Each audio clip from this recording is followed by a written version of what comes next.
Đây họ có những quán bán buổi sáng để cho công nhân mua đồ ăn rồi đi làm. Những chỗ này là bán giá cả rất là bình dân. Đấy là thường là từ 40 đến 60 bạt một phần, là khoảng 1-2 đô.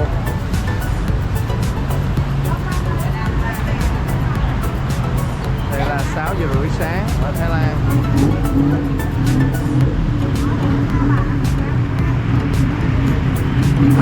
Đây là một trong những con đường chính rất là rộng, nên là họ phải làm những cái cầu bát ngang vậy để cho người ta đi qua. Đây thêm những cái quán hai bên đường, có công nhân viên sáng ra người ta đi mua đồ ăn, người ta đi.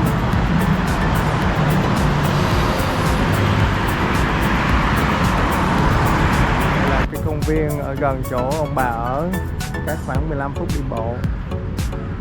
Buổi sáng những người dân nào mà không phải đi làm sớm, họ ra đây họ tập thể dục.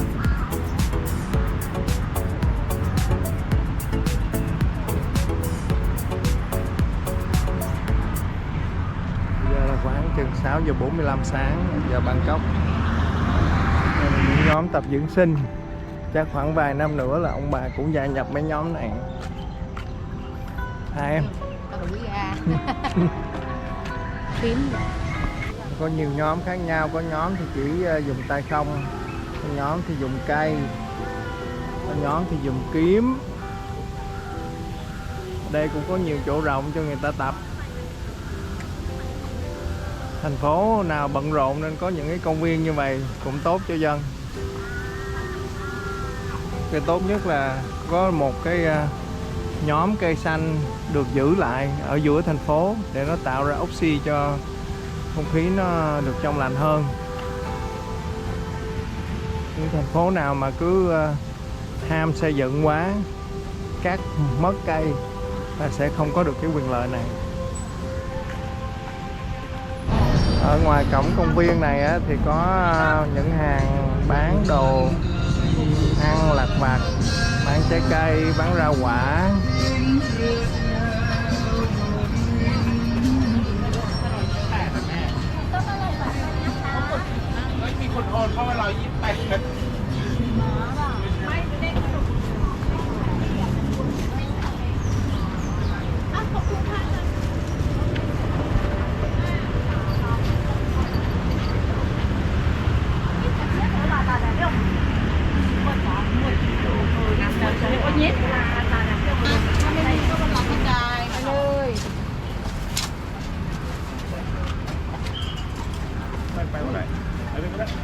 Này có mấy món thịt nướng cũng giống như hôm qua ông bà ăn đây.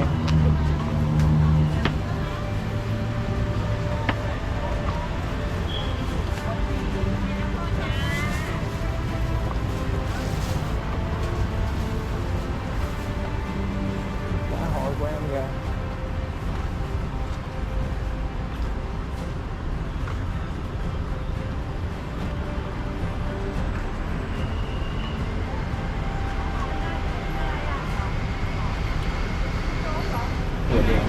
Bây giờ đến hàng thịt nướng.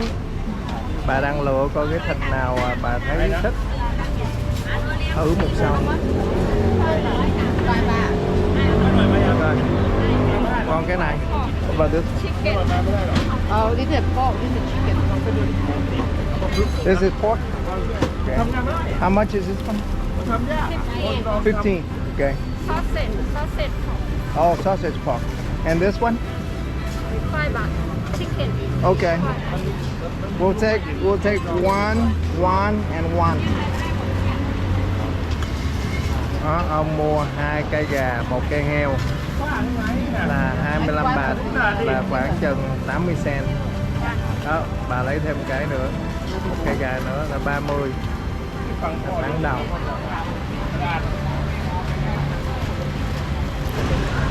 Đây là cái food court trên lầu 6, có rất là nhiều món. Ông chưa bao giờ thấy cái food court nào mà có nhiều cửa hàng như vậy, mà giá cả cũng phải chăng lắm nha. Giá khoảng từ 2 đến 2, 3, 4 đồng vậy là một phần à. Kêu một phần là ông với bà là ăn đủ rồi đó. Bà là đang thèm gỏi salad nên là chắc phải kêu cái món gì có gỏi salad cho bà. Thấy bao nhiêu là cửa tiệm chưa, còn tuốt phía bên kia nữa kìa. Thái 60 đồng rồi. Bây giờ bà muốn ăn pad thái hay bà muốn ăn gỏi salad hay là bà muốn ăn cả hai? Có cái mặt này chắc là cái mặt ăn cả hai rồi đó.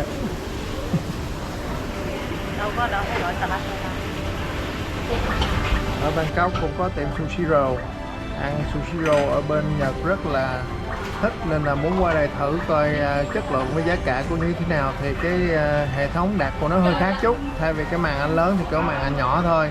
Mình đặt ở đây thì nó sẽ chạy đến cái trên này, còn dưới này á thì có thêm một cái làn chài nữa, mình muốn cái nào thì mình lấy cái đó vô. Khác chút xíu vậy, để chút nữa ăn xong rồi coi giá cả bao nhiêu nha. Giá tiền tổng cộng cho bữa đó là 20 đồng, thì cũng giống như là tiền mình ăn bên Nhật.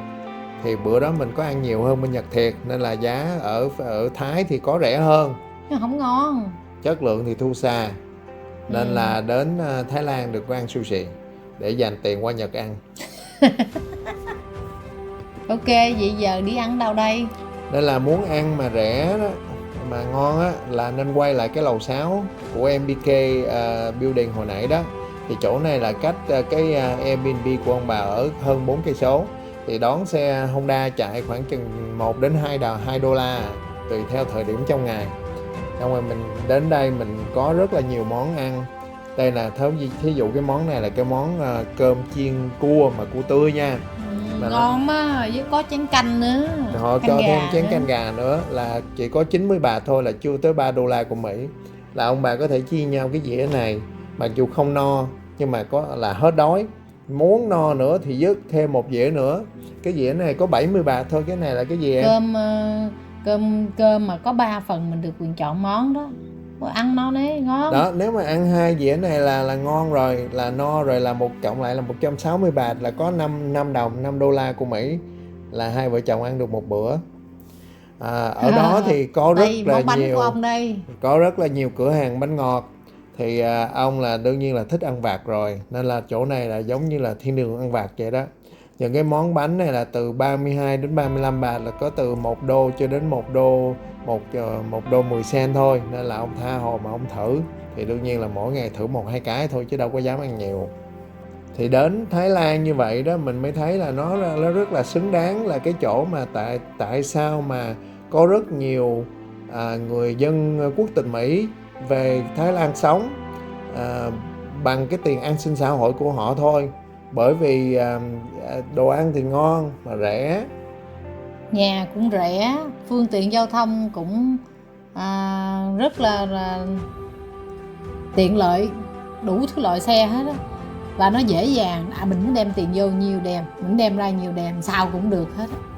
Mà mình còn được ở bao nhiêu ngày ở. Mình nếu mà có quốc tịch Mỹ á, thì mình ở dưới 60 ngày không cần phải visa. Nhưng mà những người mà họ muốn ở luôn như vậy đó, mà họ không muốn phiền phức để chạy ra biên giới qua nước khác, mỗi 59 ngày họ phải qua nước khác rồi hoành trở lại, họ không muốn làm vậy á, thì họ phải bỏ tiền vô nhà băng của Thái Lan để họ trở thành giống như là công dân tạm của Thái Lan vậy đó. Anh thật sự anh chưa có nghiên cứu vụ đó, nhưng mà hình như là nó như vậy á, thì họ sẽ được ở lâu hơn. Họ dễ dàng, thành ra nhiều nước ta tới ta chơi ta ở. Lúc mình đến đó là mình thấy rất là nhiều người ở nước khác nhau. Nước ở đây cũng rẻ nha. Một bình 6 lít là mình chỉ có 5 baht thôi, là khoảng chừng 16 cent thôi. Rất là tiện lợi. Anh, vậy nếu mà mình muốn qua bên Thái Lan mình ở thì mình cần nhiêu tiền để mình sống ta? Thì ông cũng có phỏng vấn một người tour guide đó, lúc mà đưa ông bà đi cái tour ở chợ nổi đó. Ở Thái Lan thực sự có ít người biết nói tiếng Anh lắm, thành ra ông không có phỏng vấn được nhiều người như là lúc ở Phi. Thì cái người này họ cho biết á, là ở Thái Lan á, thì cũng khá mắc mỏ so với người dân. Thì nếu mà một gia đình 4 người đó, 2 vợ chồng 2 đứa con đó, thì mỗi tháng cần ăn là 10.000 baht. Tiền di chuyển của họ đó là mỗi một chiều họ đi làm là 50 baht, nên là 2 chiều là 100 baht, nên là đi 5 ngày một tuần, có 4.3 ngày một tuần một tháng là họ sẽ cần 2.150 baht. Tiền nhà đó thì 12.000 baht, là bao gồm cả tiền điện tiền nước luôn. Chỉ có đỡ một cái ở Thái Lan đó là chính phủ họ trả cái phần y tế cho người nghèo sẽ được khám miễn phí. Thì đương nhiên là bệnh viện miễn phí là không có được là tốt như bệnh viện tư rồi, nhưng mà dù sao có cũng còn hơn không, cái đó thì họ tốt hơn bên Phi. Nên là nếu mình cộng những cái phí tổn này lại thì mình sẽ thấy là một gia đình hai vợ chồng, hai đứa con đó là sẽ cần tối thiểu là 24.150 baht. Tức là sống một đời sống rất là bình thường đó. Rất là giản dị, mà tính ra thực sự tính cái đó tính ra chỉ có 750 đô Mỹ thôi. Nhưng cái khổ là như thế này, cái mức lương tối thiểu của Thái Lan đó là một người chỉ làm được có 18.000 baht một tháng thôi. Nên là nếu mà gia đình hai vợ chồng, hai đứa con mà muốn sống ở Bangkok đó thì là bắt buộc cả hai vợ chồng đều phải đi làm. Hoặc là cái người, nếu mà chỉ có người chồng đi làm thôi thì người chồng phải làm hơn mức lương tối thiểu, chứ 18.000 thì không thể sống nổi. Tại nếu 18.000 thì không có phải trả thuế, tại mức lương thấp như vậy thì chính phủ không có đánh thuế. Mà đại khái đó là mức lương của người địa phương. Nếu ông bà sống ở đó thì ông bà cần bao nhiêu? Chắc chắn là ông bà phải cần hơn cái 750 đồng của người dân địa phương rồi, tại vì ông bà sẽ không có thể sống được giống như họ. Thì bây giờ mình ước lượng lại, nếu mà họ cần 10.000 baht một tháng á, thì ông bà nghĩ là ông bà sẽ cần gấp rưỡi cái đó là 15.000 baht. Cái này chỉ là ước lượng thôi.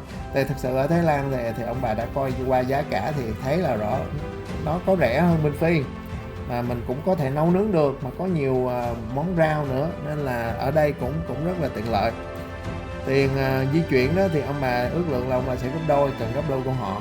Thì đương nhiên không có phải di chuyển mỗi ngày đi làm, nhưng mà mỗi lần đi chơi kia thì ha, cũng sẽ tốn kém hơn, nên là gấp đôi là mình không có lái xe nữa. 4.300. Cái mức tiền nhà đó thì ông bà ước lượng gần gấp đôi của họ. Cái khu của ông bà ở rất là tiện lợi nha, nó gần trung tâm thành phố, chỉ có gần cái chỗ karaoke nó hơi ồn chút xíu thôi, thì mình sẽ kiếm chỗ khác mình mướn. Nhưng mà vậy ông giá cũng rẻ chứ. Thì ông ước lượng là khoảng 20.000 baht là cũng 600 đồng tiền Mỹ rồi. Cái phần này kèm điện nước luôn, nên là cái tiền chi phí ở trên thì sẽ thay vì 250 là chỉ còn 150 thôi. Cái cột bên này là cái cột 2.600 này là cái cột mình ước lượng lúc đầu đó, trước khi mình rời Mỹ mình ước lượng coi mỗi tháng hả? Mỗi tháng ở châu Á mình cần bao nhiêu thì là mình tính là khoảng 2.600. Nhưng mà đương nhiên có thành phố rẻ hơn, có thành phố mắc hơn. Thì ok, trở lại cái này thì thay vì 250 thì trừ tiền điện tiền nước ra thì mình chỉ cần 150 thôi. Tiền bảo hiểm du lịch thì đương nhiên là vẫn đóng đều đặn, có mỗi 4 tuần là 300. 3 phần tiền này mình đã nói đến rồi. Cái phần tiền lung tung đó thì thường ông ước lượng là khoảng 20% của tiền ăn, nên là tiền ăn 15.000 baht thì tiền linh tinh sẽ là 3.000 baht, thì tính ra tiền Mỹ sẽ là 93 đồng. Thì cũng như thường lệ, nếu mà lúc nào có thể cho được thì ông bà luôn luôn muốn cho 10% của tổng số tiền xài. Nên là tổng số tiền xài là gần 2.000 thì ông bà sẽ cho gần 200.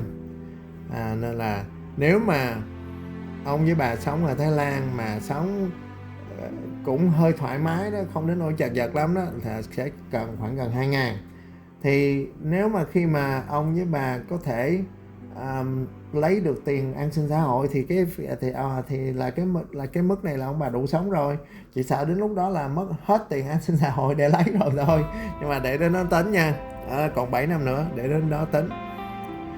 Đó là cái ước lượng sơ như vậy ở Bangkok. Thì thật sự cái thành phố này rất là đáng sống. Nhưng mà để mình qua đến Việt Nam nha, rồi mình sẽ coi chi phí ở Việt Nam như thế nào, rồi mình sẽ so sánh tiếp. Đó, vậy là sau cái thời gian ở Bangkok vừa rồi em cảm thấy thành phố này như thế nào? Thành phố là nhộn nhịp, đồ ăn ngon, đi đứng mọi thứ cũng dễ dàng, nhưng có cái bất tiện là ta không nói tiếng Anh. Anh thấy sao? Anh thấy là thành phố này là thật xứng đáng để cho nhiều dân Mỹ đến đây sống bằng tiền an sinh xã hội thôi. Thì anh cũng rất thích cái thành phố này. chắc chắn sẽ quay trở lại đây để thăm viếng. Còn cái chuyện có sống hay không á, thì để mình đi coi những thành phố khác rồi mình tính sau. Hiện tại thật sự bây giờ đó là ông đang ở Việt Nam, cảnh này là quay Việt Nam, là mấy ngày qua là ông mới ở bệnh viện Việt Nam ra, nên bởi vậy mới chậm ra cái video này như vậy. Cái chuyện nằm bệnh viện như thế nào á, thì để cái video tiếp ông kể cho nghe nha. Còn bây giờ thì mình chốt cái video này lại.